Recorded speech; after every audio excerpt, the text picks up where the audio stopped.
Galera, então voltando. Todo mundo com a apostila 2, página 20, para a gente então retomar o conteúdo da última aula, né? Que eu deixei uma videoaula para vocês lá no blog. E aí, então, eu vou dar continuidade na matéria. Vou compartilhar minha tela com vocês agora.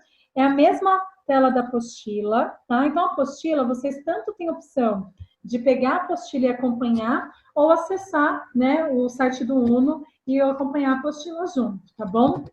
Então, como eu disse, se tiver dúvida, dá um toque pelo chat, que aí então eu interrompo a minha explicação e deixo vocês falarem, tirarem a dúvida, enfim, tá bom? Mas fora isso, eu não quero ninguém ativando o microfone, porque eu sei, galera, que é muito legal da gente se falar, trocar ideia, enfim. Só que aí isso pode atrapalhar a aula. Fora que se você deixar o seu microfone ativado, ele também pode pegar o som do ambiente da sua casa e interferir aqui no andamento da aula. Então, para que isso não aconteça, todo mundo fica no mudo e só se surgir alguma dúvida, aí sim vocês falam, tá bom? Bom, todo mundo vendo minha tela? Sim? Tranquilo? Fechou. Então vamos lá. Galera, na videoaula que eu deixei para vocês na semana passada no blog, a gente começou o tema 3 da apostila 2. Então, como eu já tinha dito, página 20, tá? Que vai falar a respeito da diversidade na formação da população brasileira. Então, como vocês sabem, a população brasileira ela foi formada por diversos povos diferentes, né? Então, a gente tem indígenas na composição da população brasileira, assim como negros que vieram para cá por conta da escravidão, e também brancos europeus. Né? Brancos europeus que no primeiro momento foi por conta da chegada dos portugueses, e mais para frente por conta do movimento da migração, que a gente vai falar hoje, tá bom? E aí eu expliquei aqui para vocês que os indígenas, né, eles viviam aqui antes da chegada dos portugueses europeus. Em 1500, Pedro Álvares Cabral vai chegar então aqui onde hoje a gente conhece como Porto Seguro, e aí vai começar o processo de colonização do Brasil, né? Acreditava-se que antes da chegada dos europeus, tinham por volta de 4 milhões de indígenas aqui no território brasileiro, e eles pertenciam mais ou menos a mais de 1.000 etnias diferentes. Né? Então, assim, eram indígenas, mas cada qual com a sua língua, com seus hábitos culturais, com as suas formas de construção, com seus rituais, e assim por diante.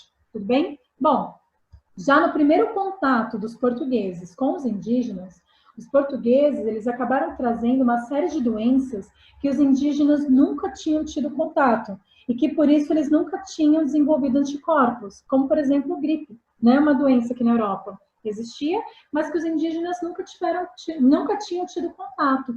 E já nesse primeiro contato, pela transmissão de doenças que os europeus fizeram para os indígenas, uma grande quantidade de indígenas morreram. Além disso, os portugueses eles vão escravizar os indígenas. Isso vai acontecer entre os séculos XVI e o século XVII. Então, eles vão forçar os indígenas a trabalharem como escravos para eles. Isso vai fazer também com que uma grande quantidade de indígenas morram durante esse processo. Fora isso, né? O europeu vai chegar e vai tentar dominar o território dos indígenas. Claro que várias tribos não vão aceitar isso tranquilamente. Então, isso vai gerar guerras entre as tribos e os portugueses europeus. E essas guerras também vão provocar uma grande quantidade de mortes. Então, o que a gente teve com a chegada dos europeus aqui no território que hoje a gente chama de Brasil, mas que antigamente essas várias etnias indígenas viviam, vai ser um verdadeiro genocídio indígena, porque vários desses milhões de indígenas vão morrer ao longo desse processo. Tanto que eu falei para vocês que nos anos 2000, né, a gente tinha como população indígena, ou seja, o que sobrou, né, de população indígena, mais ou menos por volta de 300 mil pessoas. Olha só que número bem mais baixo do que os milhões que existiam antigamente. Né? Mas, assim como eu também falei, essa população começou a aumentar nas últimas décadas e atualmente a gente tem aproximadamente 900 mil indígenas vivendo aqui no Brasil. Tá? Bom, seguinte, em 1973, como está aqui na página 22, foi definido o Estatuto dos Povos Indígenas. Esse estatuto, então, ele garante direitos aos indígenas, né? Principalmente com relação à demarcação de reservas indígenas. O que é isso? Então, os indígenas, né, eles tentam, ao máximo, viver de acordo com a sua cultura, ou seja, viver em áreas que eles tenham acesso a alimentos da natureza, que eles possam, então, praticar a caça, que eles possam plantar alimentos, que eles possam, então, fazer as suas construções tal como seus antepassados viviam, que eles possam ter essa relação com a natureza, e é uma relação, inclusive, sagrada. A concepção deles é muito diferente da nossa. Eles se veem como uma extensão da natureza. Eles realmente acreditam que quando a natureza morre, eles morrem junto. Porque a relação que eles têm é de enxergar os elementos da natureza como elos sagrados, como elementos, além de importantes para garantir a sobrevivência, como algo sagrado. E aí, então, eles tentam ao máximo viver de acordo com a cultura dos seus antepassados. Para isso, é preciso que sejam demarcadas áreas e que a natureza seja preservada para que esses indígenas possam exatamente viver dessa maneira. E por isso, então, vai surgir, a partir do Estatuto dos Povos Indígenas, a importância da demarcação das reservas indígenas, que são essas áreas onde tem natureza preservada, para que os indígenas possam viver de acordo com a sua cultura, com a cultura dos seus antepassados, que estão aqui há milênios, né? Bom, e aí, a partir, então, dos anos 70, vai começar a demarcação dessas várias áreas. E aqui no Brasil, então, tem algumas áreas aqui destacadas que são atualmente consideradas como reservas indígenas. Outras áreas estão em processo de demarcação, ou seja, elas precisam que o governo federal legitime, ou seja, reconheça aquela área como uma reserva indígena, tudo bem? Mas ela é fundamental, extremamente importante para garantir a sobrevivência dos indígenas, não só garantir a sobrevivência, mas principalmente manter os indígenas vivendo tal como a sua cultura, de acordo com a cultura que eles aprenderam dos seus antepassados, tá? Então, os indígenas, eles vão ser um povo muito importante na composição da população brasileira. Além deles, também tiveram os africanos, né? Os negros africanos, eles vieram para cá por conta da escravidão. Então, já no século XVI, 1500, os portugueses vão começar a trazer mão de obra escrava para trabalhar nas lavouras de cana-de-açúcar, como a gente já falou em sala de aula. E aí, nesse processo, ao longo dos séculos XVI até o século XIX, vão vir, isso varia muito de livro para livro, tá, turma? Mas vão vir por volta de 4 milhões de negros para cá para trabalharem como escravos. E aí, então, essa grande quantidade de negros também vai compor a população brasileira. Na verdade, mais da metade da população brasileira vai ser afrodescendente, ou seja, descendente dos negros que vieram para cá como escravos, né?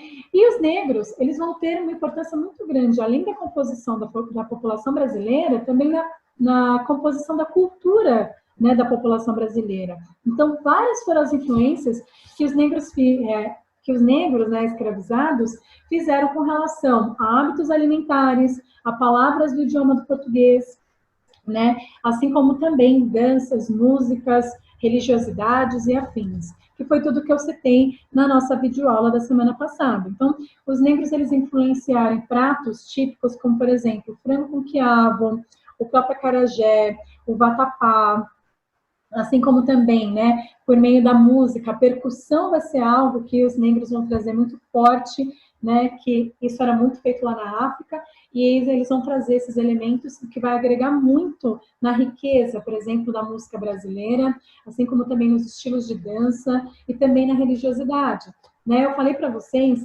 que os negros, eles cultuam religiões, né, que a gente fala que são religiões de matriz africana, na verdade, os negros vão trazer religiões lá da África, que vão enxergar os elementos da natureza como seres sagrados, né? E aí, então, esses seres sagrados, eles vão ser cultuados, né, por meio de religiões que se formaram aqui no Brasil e que a gente conhece como candomblé ou umbanda. Tem diferenças? Tem diferenças, mas elas são consideradas religiões de matriz africana, que tal como os negros já praticavam lá no continente africano, vão enxergar os elementos da natureza como seres sagrados, tá? E a gente falou que durante a escravidão vão se formar os quilombos. O que eram os quilombos? Os quilombos eram áreas, principalmente no meio de florestas.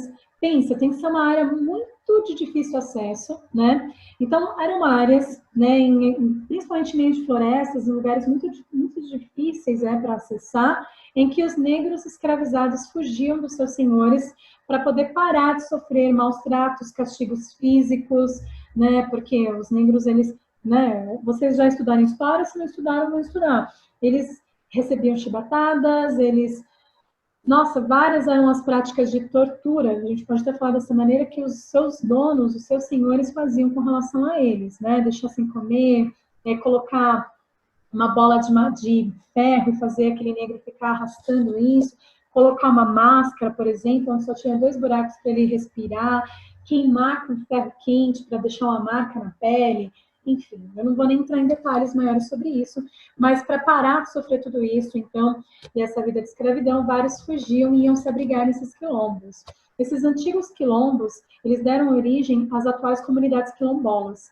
E as atuais comunidades quilombolas, elas são formadas, então, né, por descendentes desses antigos escravos que fugiram, né, e elas vivem nessas áreas que eram os antigos quilombos. E esses descendentes de escravos que vivem nesses antigos quilombos, eles querem viver de acordo com a cultura dos seus antepassados, né? Então, a gente tem também no Brasil as comunidades quilombolas, que são essas áreas de antigos quilombos, onde, então, os descendentes desses negros que fugiam dos seus senhores, né, querem permanecer vivendo nessas áreas e vivendo tal como a cultura dos seus antepassados. Tudo bem? Bom, aqui no Brasil, como a gente já falou, infelizmente, mesmo mais da metade da população brasileira, né, tendo descendência negra, ou seja, sendo afrodescendente, mesmo que no físico da pessoa não dê para ver isso, porque aqui no Brasil a miscigenação foi tão intensa que muitas vezes a gente olha para uma pessoa e afirma que ela não tem nenhuma descendência de negro, mas quando vai olhar a composição genética dela, ela tem. Então não dá para afirmar aqui no Brasil. O brasileiro, ele é o povo mais diverso do mundo. Então a gente muitas vezes ao longo do processo histórico das nossas famílias teve essa miscigenação, mesmo que não dê para ver claramente por meio da aparência. Então, aqui no Brasil, a maior parte é afrodescendente, né? Mas, mesmo assim, muitas pessoas não se identificam como afrodescendentes e existe também ainda muito forte uma questão racista. Ou seja, um sentimento racista, né? Onde vê ainda o negro ou afrodescendente como inferior em relação ao branco. Tá? Bom, aí agora a gente vai falar de um outro povo que também fez parte da composição da população brasileira, que são os imigrantes europeus. Só que esses vieram mais para frente, vieram depois do que os primeiros portugueses que colonizaram o Brasil. Galera, até aqui tá tranquilo, tá tudo bem? Pode falar, Nina. Ativa seu microfone. Fiquei com um pouco de dúvida nos imigrantes, não entendi uma parte deles, tipo... eu vou começar a explicar agora, na verdade. Tá bom. Tá bom? Né? Então, eu fiz uma retomada da questão dos indígenas e dos negros, e aí agora eu vou falar melhor dos imigrantes, tá? Então, depois que eu explicar, se ainda assim ficar dúvida, aí você me pergunta, tá bom? Ok. Então, beleza. Então, mais alguém? Se sim, ativa o microfone e faz a pergunta rapidinho para eu poder dar continuidade. Bom, galera, então olha só. Em 1500, né, como eu falei para vocês, chegaram os portugueses e começou o processo de colonização do Brasil, onde então, nesse processo, vários indígenas acabaram sofrendo genocídio. Genocídio é uma grande quantidade de mortes por conta de todas as razões que eu expliquei para vocês. Também vieram os negros por conta da escravidão e começou uma miscigenação entre os brancos portugueses, os indígenas e os negros escravizados. Então, essa vai ser, assim, o início da nossa miscigenação entre esses três povos de 3 etnias diferentes, os brancos, os negros e os indígenas. Tudo bem? Bom, no século XIX, principalmente a partir de 1850, a gente vai ter novos europeus chegando aqui no Brasil. Tá? Então, vai ter um processo de imigração. O que é imigração? A chegada de pessoas de outros lugares do mundo, né? Principalmente da Europa, mas também da Ásia, como a gente vai falar um pouquinho melhor daqui a pouco. E essas pessoas também vão compondo a população brasileira. Tanto é que, a partir de 1850, né, vão começar a vir europeus, mas não só portugueses. Vão vir portugueses, mas vão vir muito mais italianos, alemães, espanhóis, húngaros, romenos, povos europeus, né, que vão começar a vir para cá, e eles vão vir para cá por quê? Né? Naquela época, principalmente na Itália e na Alemanha, né, estavam tendo guerras. Por quê? Itália e Alemanha ainda não eram países. Então, eles estavam nesse processo, né, de se tornar país. E esse é um processo que, infelizmente, acabou envolvendo guerras. Então, as pessoas estavam vivendo em condições muito miseráveis lá na Europa. E aí, então, o governo brasileiro, né, ele começou a fazer uma parceria com alguns países europeus para que esses europeus viessem trabalhar nas fazendas de café. E por que isso vai estar acontecendo, né? Uma vez que a gente tinha os negros aqui como escravos? Porque a Inglaterra vai começar a proibir o tráfico de escravos, vai começar a proibir a escravidão. E vamos lembrar, vocês vão estudar isso melhor em história, que um país que teve uma grande influência aqui no Brasil, né, nesse século, foi a Inglaterra. Então, a Inglaterra vai começar a proibir que aqui no Brasil cheguem novos escravos. Então, vai começar a faltar mão de obra para trabalhar nas fazendas de café. E exatamente por isso é que o governo brasileiro vai fazer uma parceria com alguns países europeus para que os europeus que estavam em condições de miséria, pobreza por conta das guerras, possam vir para cá para trabalhar nas fazendas de café e ter, assim, uma melhor qualidade de vida. E aí, então, como eu estou dizendo para vocês, nós já tínhamos brancos portugueses, né, por conta do início da colonização. Mas agora, a partir do século XIX, vão começar a vir mais europeus, brancos europeus, e isso, então, vai influenciar também na formação da população brasileira. Tudo bem? Deixa eu só ver quem está fazendo uma pergunta aqui no chat.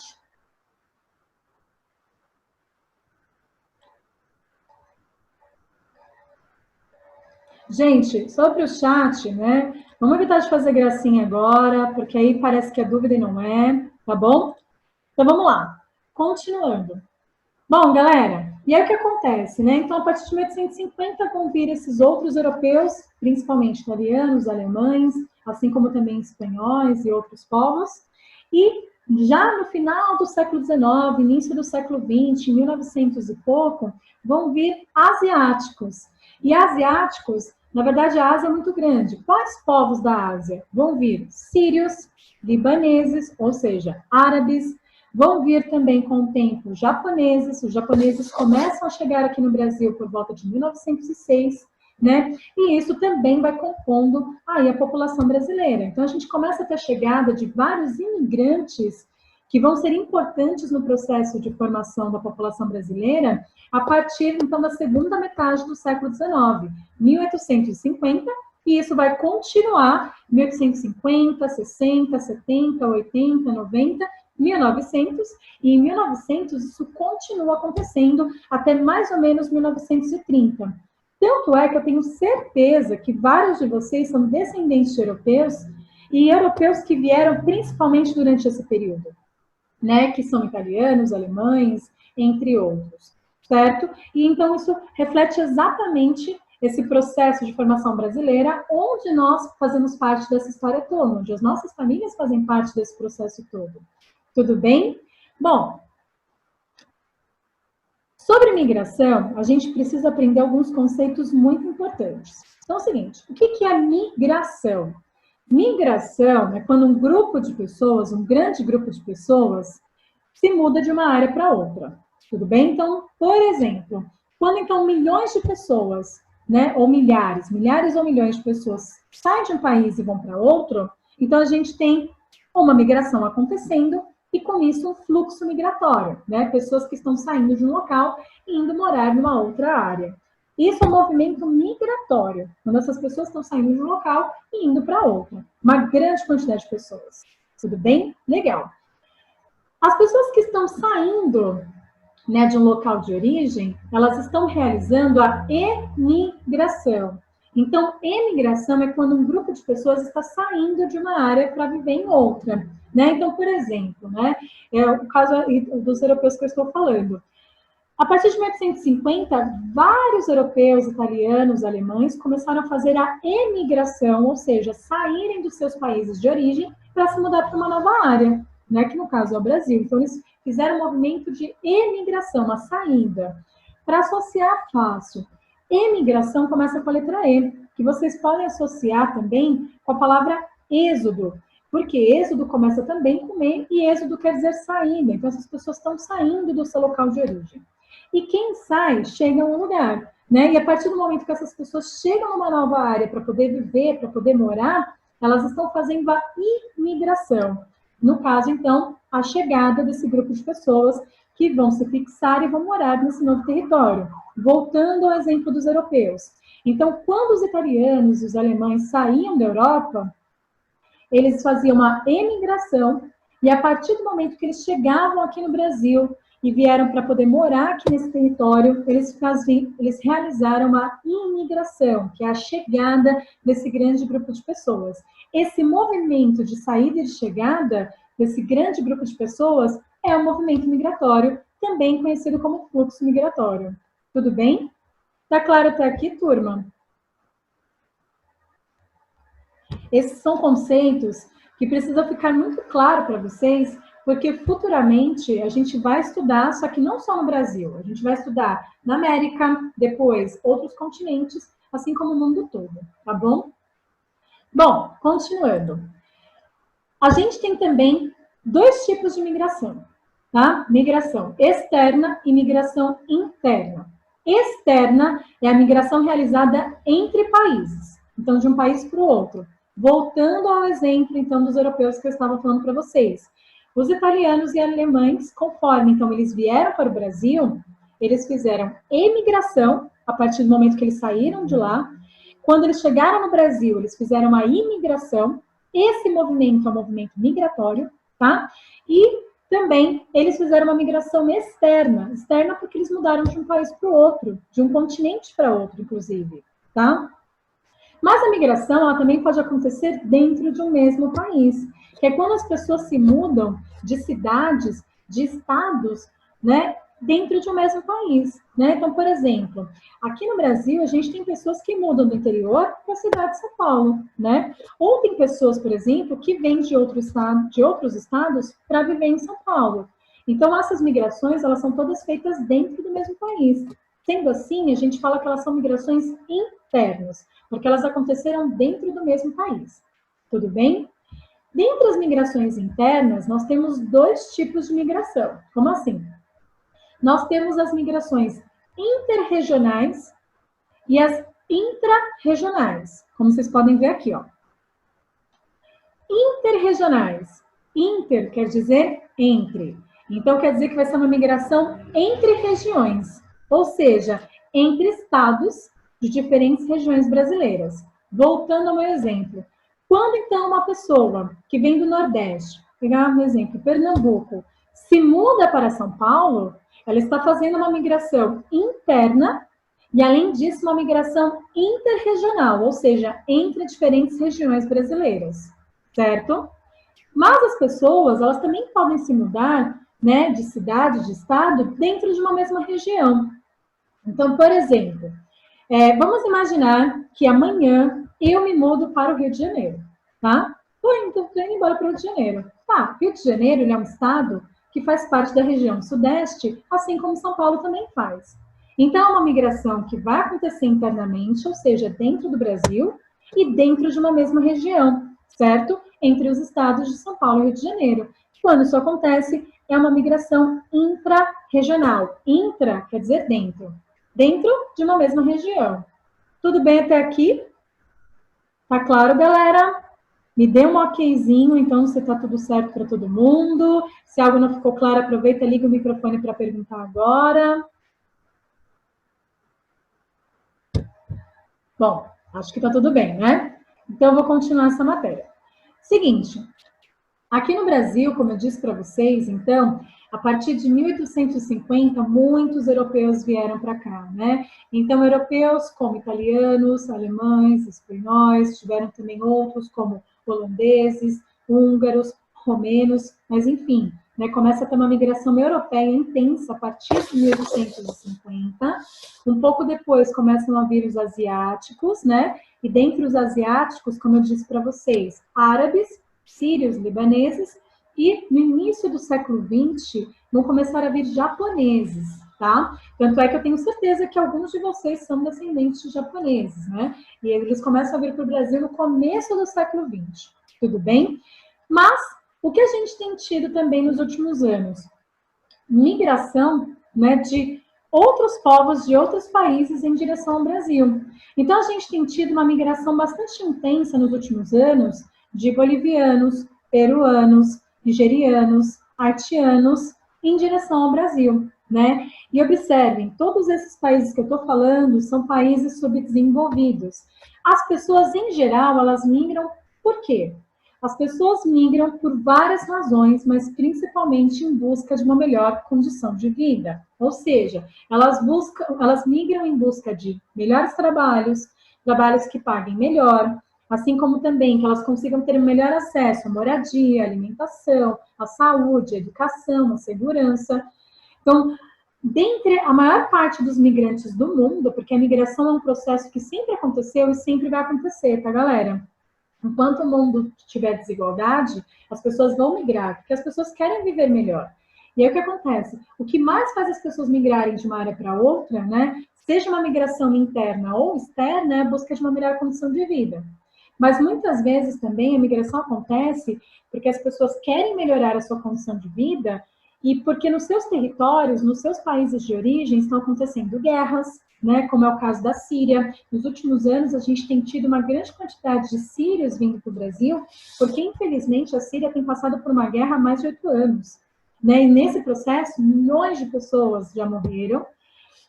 Se vocês verem filmes, vídeos, né, assim, as construções na Síria foram destruídas, o risco de morte iminente quer dizer que pode ser a qualquer instante, ele é enorme, altíssimo. Por exemplo, a ONU faz um trabalho com os refugiados são os imigrantes que eles migram porque eles são forçados a migrar por conta da guerra. Então, eles querem uma melhor vida, eles também não querem morrer. Então, eles saem dos seus países porque eles estão correndo risco de morte. Né? E tem, por exemplo, uma história de uma menina que estava brincando no quintal de casa e foi atingido com um míssil a casa dela, ela sobreviveu. Mas imagina a situação dessa pessoa, porque aí perdeu acesso à moradia, a saneamento básico, água tratada, coleta de esgoto, a produção de alimentos fica comprometida, e tudo isso, então, faz com que essas pessoas queiram melhorar a sua condição de vida e sair desse risco de morte. Deixa eu só, então, interromper aqui meu compartilhamento para ver as dúvidas de vocês. Podem falar, galera. Teacher. Oi, Romero, pode falar. Assim, no meu prédio tem um cara que ele era da Síria, aí ele veio pro Brasil, aí ele mora no meu prédio agora, por causa que, tipo, tava tendo um monte de guerra, aí pra não acontecer nada ele veio pro Brasil, aí ele mora no meu prédio. Olha só. Mas eu acho que 1 ano, eu acho, ou 2, não sei.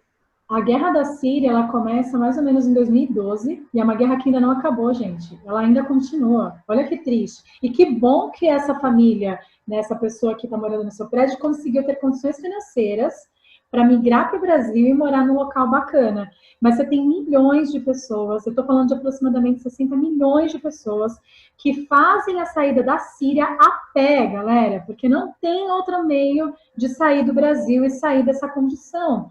E eles estão andando, né, da Síria, né, para a Turquia, que é o primeiro país ali da Europa. A Turquia, para quem não sabe, é um país bicontinental, metade da Turquia é europeia e metade asiática, fazendo fronteira com a Síria.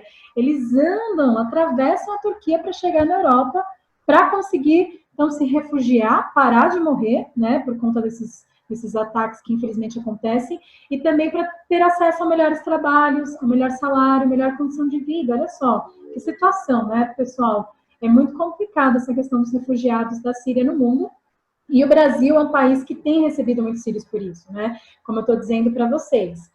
Tem mais gente com mão levantada. Pode falar, Lara, depois o Galuzzi fala na sequência.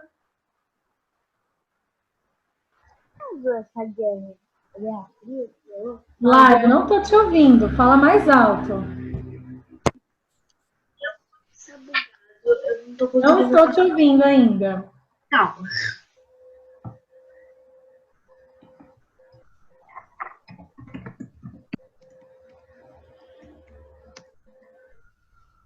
Calma. Eu tô te ouvindo muito engraçado, tipo... Ai, que Enquanto isso, Lara, faz o seguinte, ajusta seu microfone e, Galuzzi, tira sua dúvida. Não, não é dúvida. Eu ia falar que, tipo assim, quando eu era menor, eu acho que eu tinha uns 7 anos, 7, 8, sei lá. Eu fazia aula de inglês na CCAA e a minha professora era refugiada, né? Ela usava o véu e a família dela era refugiada. E um dia, tipo, eu encontrei ela na rua, Nossa, mas numa que aula de legal. cabeleireiro. Foi muito legal. Muito legal mesmo. Bom, então isso reflete bem aquilo que eu estou falando para vocês, né? Então, nos últimos anos, o Brasil tem recebido pessoas de várias áreas do mundo. Eu dei um destaque para a Síria, porque infelizmente Professora, ela continua acontecendo, né? Então a gente ainda tem refugiados. Refugiados, para ficar bem claro, são essas pessoas que migram de forma forçada. Eles acabam sendo forçados a sair dos seus países por uma questão de guerra, né? Porque eles estão correndo risco de morte. As condições de vida também são muito deploráveis. Para quem gosta, tem um documentário há 2, 3 anos atrás que ganhou o Oscar, que se chama Capacetes Brancos. Ele não tem cenas muito fortes, eu acho que para a idade de vocês já dá para ver, que ele mostra um grupo de pessoas que, como elas não conseguiam mais trabalhar com aquilo que elas trabalhavam antes, por exemplo, professores, pedreiros, costureiros, comerciantes, não conseguiam mais por conta da guerra trabalhar, e eles fazem o treinamento para poder, então, pegar pessoas que estão soterradas depois de um ataque. Porque quando acontece um ataque, chega o míssil, pá, e aí destrói tudo, né? Vocês sabem, as construções são Aí destruídas. acontece isso O que aqui, ó. Vou acontece colocar. quando as Ó, pessoas estão dentro das suas casas, inclusive, isso elas que são acontece, ó. desses escombros. Eu estou falando, quando eu estou falando, eu quero que vocês parem com as gracinhas e deixem o microfone no mudo, como eu já tinha dito, tá? Ok. Voltando. Seguinte, as pessoas ficam embaixo desses escombros e precisam ser resgatadas. E várias pessoas fizeram treinamento para isso. Né? Então, é bem interessante você ver assim, o quanto acaba com a paisagem do país, que fica tudo destruído. Tá? Bom, além da Síria, né, o Brasil tem recebido bastante haitianos, porque em 2010 teve um terremoto de 8,9 graus na escala Richter no Haiti. Isso destruiu o país, porque é um país que já era subdesenvolvido, já tinha precariedade de infraestrutura nas suas construções. O terremoto, então, acabou destruindo praticamente o país inteiro. E aí, por conta disso, várias pessoas acabaram migrando também para o Brasil para conseguir trabalho e uma condição de vida melhor. Além disso, a gente tem recebido bastante africanos, se vocês prestarem atenção. No centro de São Paulo é muito comum, agora não por conta da quarentena, mas antes a gente vê vários africanos aqui, e africanos que vêm de Moçambique, Nigéria, Angola, né? Principalmente os países que falam português também, né? Então, Portugal não colonizou só o Brasil, colonizou outras áreas do mundo, inclusive áreas do continente africano, né? Tanto é que eram nessas colônias africanas que eles iam pegar os negros para trazer para cá como escravos. E a gente vê também várias dessas pessoas vindo para cá em busca de trabalho, melhor condição de vida. Mais recentemente, galera, venezuelanos. E por que venezuelanos? Por conta da crise na Venezuela, que vocês com certeza já ouviram falar, e que ano que vem a gente estuda melhor sobre isso. Tá? Então, o Brasil também tem recebido bastante migrantes, né, uma migração externa, né, aí nas últimas décadas. Além disso, galera, muitos brasileiros também têm saído do Brasil e têm se mudado para outros países, né? Então, eu tenho certeza que vocês conhecem pessoas que saíram aqui do Brasil e foram morar nos Estados Unidos, no Canadá, países da Europa, na Austrália e assim por diante. Então, isso também tem acontecido, essa migração externa. Só que não chegada de imigrantes aqui no Brasil, né? Mas sim saída de brasileiros para morar em outras áreas do mundo, também tem acontecido bastante nas últimas décadas, tá? Pessoal, é o seguinte, faltam 2 minutos para a nossa aula acabar. Lá no blog, se vocês deram uma olhada, eu deixei para vocês fazerem exercícios de 2 páginas. Exercícios das páginas 24 e 27.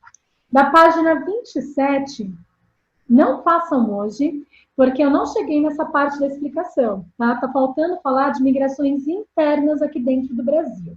A gente vai falar sobre isso, então, na sexta-feira. Sendo assim, hoje, façam apenas os exercícios da página 24, eu vou mostrar aqui para vocês. São 2 exercícios simples, tá? Que eu quero que vocês façam. Façam, não deixem de fazer, que são esses daqui. Opa! Esses daqui, tá? Façam eles, e aí na sexta-feira eu corrijo esse exercício falo sobre as migrações internas aqui no Brasil. E aí sim vocês fazem o exercício da página 27. Tudo bem, galera? Tá claro até aqui? Todo mundo entendeu? Eu vou arrumar lá no Faz o exercício que tem que fazer mesmo? Tá? Oi? Os dois da página 24. Só, Tá, só da página 24? só da página 24. Sexto entrou. Mas depois eu vou... Nossa, todo mundo entrando do sexto ano. Ô, sexto ano, cai. Então, eu vou então encerrar com vocês. Agora eu tenho aula com o sexto A. Gente, sétimo A, foi um prazer ver vocês. Foi super legal. Um beijo para vocês. Beijo, Fiquem na atenção, tomem água. Tchau, E fiquem em casa, tá bom? Tchau, tchau. Beijo. Tchau. Beijo, gente.